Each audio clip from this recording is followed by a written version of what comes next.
Здравствуйте, дорогие автолюбители! Хочу сказать, что каждое видео, которое я снимаю, оно появляется в результате вопросов, которые вы задаете. Естественно, чем больше таких вопросов, тем мне интереснее разобраться в этом и рассказать вам о том, что и как сделать. И я сейчас вижу, что семья Галицких, Максим и, по-моему, Ирина, если не ошибаюсь, очень часто начали писать, как отключить вот эти вот кнопочки. Кнопочки боковые, они у них постоянно светятся и горят. И я хочу ответить на этот вопрос. Ранее я уже говорил, что эти кнопочки очень сильно зависят от кабеля ELL. Это кабель, который подключается к кабелю ближнему света, то есть то, что у вас появляется подсветка. И когда вы включаете подсветку каких-то кнопочек в машине, автоматически подключаются кнопки. Отключая эту подсветку, то есть габариты, соответственно, у вас пропадает этот свет. Но это в версиях V, Jansun V. И другого способа подключения нет. Если у вас версия Jansun V, то V1, V1 Pro и даже V3 Pro, V3 Pro, извиняюсь, по-другому. И, соответственно, то, скорее всего, вам неправильно подключили кабель ELL. Нужно полезть назад, посмотреть по распиновке. Этот кабель определенный номер имеет. Он обычно розового цвета. Его нужно отрезать, если он неправильно прикручен, и прикрутить именно к тому кабелю питания, к которому он должен быть. Если же, например, вы не знаете, к какому кабелю, прикрутите его на АЦЦ, и он будет гореть только когда у вас включен зажигание. Если же, например, зажигание выключаете, оно все будет выключаться. Но также они пишут, что у них это разряжает аккумулятор, и я так понимаю, он горит постоянно. Значит, кто-то подключил, если у вас версия V1, то кто-то подключил на постоянное питание эти кнопки, то есть на B+, желтый. И это очень плохо, действительно это будет разряжать аккумулятор. Теперь мы посмотрим на версию T. Вот у нас версия T, свежая, еще не поставил русский язык, но я сейчас вам это сделаю. Поставлю русский язык и покажу, как здесь. Реализовано здесь совсем по-другому, поэтому здесь проще это сделать. Так, добавим язык, выбираем. Кстати, кто не знает, еще раз, я уже показывал, как это делать, но многие до сих пор не могут понять, потому что раньше в Android 4 было просто. И вот мы берем, зажимаем и тянем наверх. И когда я потянул наверх, главным становится язык русский, и все языки меняются.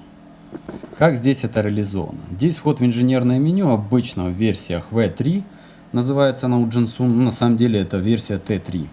Она есть T6, T9, они в общем разные. V3 Pro немножко по-другому, просто другой интерфейс, но там тоже есть такая опция. Куда вам нужно заходить? Вернусь на самый рабочий стол. Зайду в настройки, ищу настройки. Вы зашли на рабочий стол, настроечки. Где наши настройки? Настройки автомобиля. И здесь внизу есть такое понятие, как расширенные настройки. Нажимаем расширенные настройки, вводим пароль. Пароль, там 4 восьмерки, это не полное меню. Полное меню 1, 2, 3, 4, 5, 6. 6. Так. Немножко, наверное, неправильно ввел. 1, 2, 3, 4, 5, 6. Вот, я ввел. И я попадаю в инженерное меню. Здесь, кстати, можно выбрать модуль радиосвязи, если вас плохо ловит радио. Вот мы выберем Восточная Европа. И вот настройка подсветки панели. Вот это меню называется настройка подсветки панели. Если я нажму закрыть, то кнопки у нас засветятся. Они будут гореть всегда. И они будут гореть, пока работает магнитола. Если же я нажму открыть, они будут работать только тогда, когда подключен кабель ELL.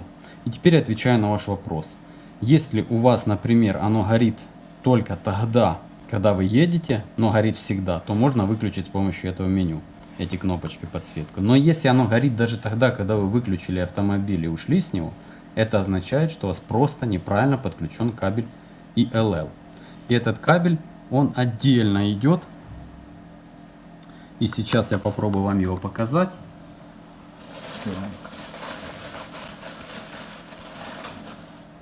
Вот у меня есть кабеля.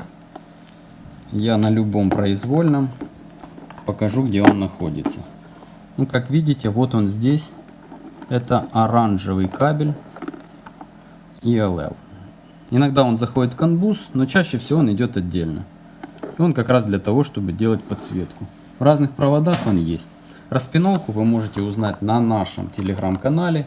Подпишитесь на него, ссылку на него вы можете посмотреть в описании. Там есть распиновка. До новых встреч, надеюсь, это видео было полезным. Оно на самом деле не сложное, но оно как бы нужно конкретным людям в конкретный момент. Также еще есть интересная функция, это AIM Volume.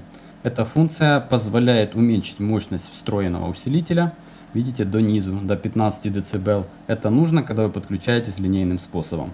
И этот способ как бы позволяет это сделать. Но, к сожалению, это можно сделать только в версии T. В версиях V1 такой опции нет.